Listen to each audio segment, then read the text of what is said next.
two brothers. They were very different from each other. One much more domestic, the other one much more active outside. They live life together. And then the ancient story tells us that there comes a point in their relationship. One offers this gift to God, the other offers this gift to God, and God accepts one of the offerings and not the other, and makes it plainly so. The one brother whose offering was not accepted is seething with anger. The resentments of the past catching up with him. The other brother, at first it seems like he threw it into the face that God had not accepted his brother's gift.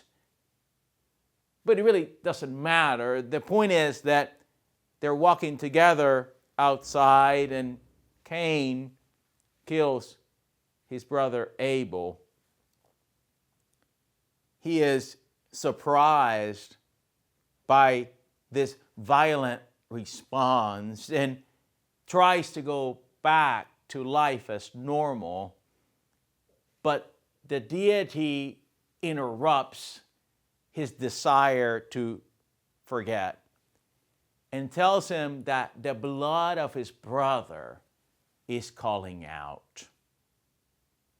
Cain, afraid, wonders what's going to happen, and an amazing thing happens, which is that God seals him forever so that no one will ever do him harm. In this one episode, the ancient story reminds us that we struggle with one another, that human beings have differences of opinion and differences of ways of being that creates, in some ways, often a natural enmity together, and that if left unchecked, that enmity can cause destruction, violence, and despair and hopelessness. So we must pay attention to it. We must nurture a different way. After all, aren't we all the human race? Aren't we all one people? In today's story, Jesus encounters a woman at a well. She too is a stranger. She too is part of a community, the Samaritans. There are enemies of the Israelites. They're enemies of the Jewish community of the time. And so it will be weird for Jesus to be speaking to a Samaritan, much less to be speaking to a Samaritan woman, see, because the social mores of the time were pretty strict about these kinds of things. And so Jesus encounters her there in the middle of the day and engages her in a conversation about her story, about her life, some aspects of it not necessarily something she was proud of. She seemed to be hesitant. Aren't we all often in the telling of our stories a bit hesitant? I mean, our stories too are complex. Our stories too can have good moments and negative moments. And so Jesus sees her, sees through her own discomfort, sees this one who's been made in God's image. And in that encounter, he is able to help her find the restoration that she needs. In this encounter, he's able to give her the living water that she's longing for. In this encounter, Jesus is able to help her and her community find a life that they'd never seen before. And in fact, she says, when she goes back to the village, come meet a man told me everything I've ever done. Come meet a man who's seen me. Come meet a man who in spite of my own story and my own struggles and strife, he was able to see beyond that and see who I really am. And the community members were so moved by this that they too long to be seen by this one. They too long to be restored in these ways. They too long for their story to in some ways be woven into this other story, a story of hope, a story of possibility, a story of salvation, a story of community. They longed for something too very different. The disciples, though, were so stuck in their ways that they couldn't see beyond their own prejudices and beyond their own narratives about this Samaritan, and not just a Samaritan, but a Samaritan woman. And they were wondering why Jesus was even speaking to her. They could not see restoration. They could not see possibility. Their imaginations were limited by their own angst and negativity about this one. The othering of this one. Writer and activist James A. Powell invites us to look at our world in a different way. Invites us to an exercise of the imagination. He invites us to recognize that just like Jesus in encounter with the Samaritan woman, we too encounter strangers, people foreign to us, people different than us all the time.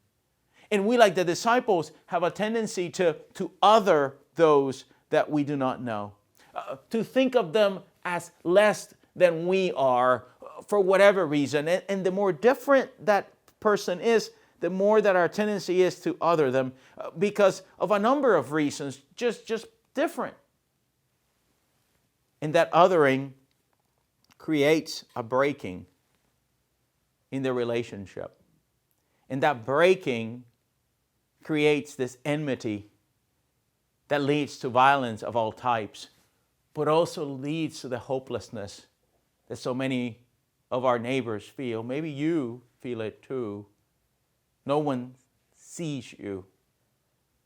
No one understands you. No one recognizes your need for good news. So this othering causes a breaking. And we see it in our current landscape, can't we? We see it in our workplaces. We see it in our local schools. We see it in our neighborhoods, and we see it in our political life. We see it all around us, and we're frustrated by it, and we don't want it. And yet, what are the practices that are going to help us do different, be different?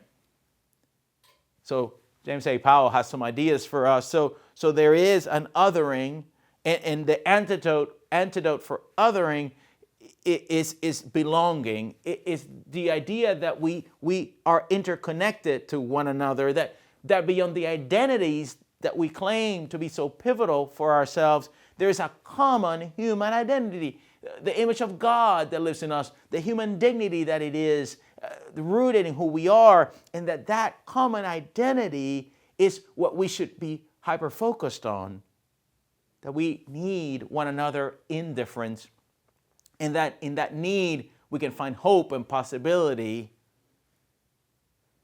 But we must train ourselves, retrain our brains, just like those ancient disciples needed to begin to think differently about Samaritans and women. We too need to think differently about those that we're different from. And so James A. Powell calls us to another exercise. In order to help us with the breaking, we need to be bridgers. We need to find places where we come together and we hear each other's stories. We get curious about one another. We get beyond not just the prejudices, but the assumptions we make. We get beyond the stuff we've been reading about maybe or hearing from others. We we sit with a human being that's different than us, that might think differently and be different and have lived a different life, and we begin to encourage a conversation together, finding the common ground, that common humanity that we have, expanding tables where we can kind of eat together and live life together. Jesus and this woman found some of those things. They found a conversation about a longing for God in common. She been hopeful, waiting for the Anointed One to come. A commonality in the human need for water. That became in itself a metaphor for a deeper kind of life, but that created a conversation between these two human beings that helped ease both of them.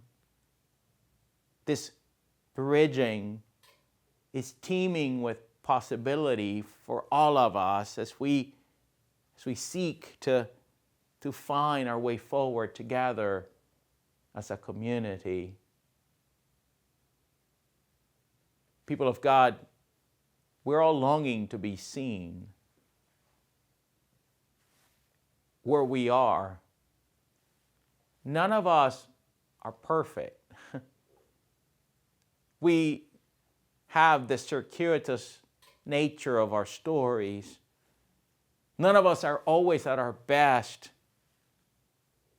We can be life givers and life takers. We can be insulters and those who are being insulted. We can be victimizers and we can be victims. We can be those who perpetrate harm and we can be survivors. And it is there in that common struggle of being human that we should commit ourselves to no longer other, but instead to help belonging take place, to create spaces where folks feel welcome.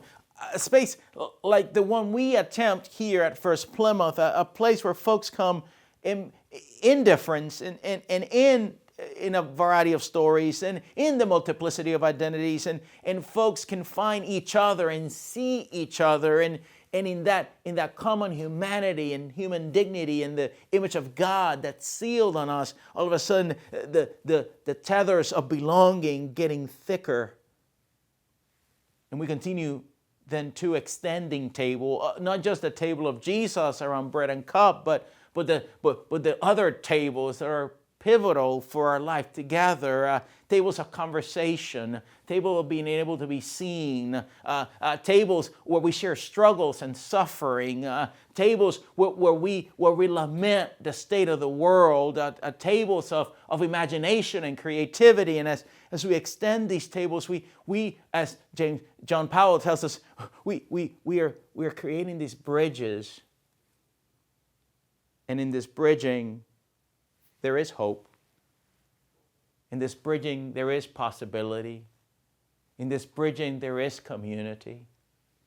In this bridging, a whole town, like that ancient town, can say, please come here.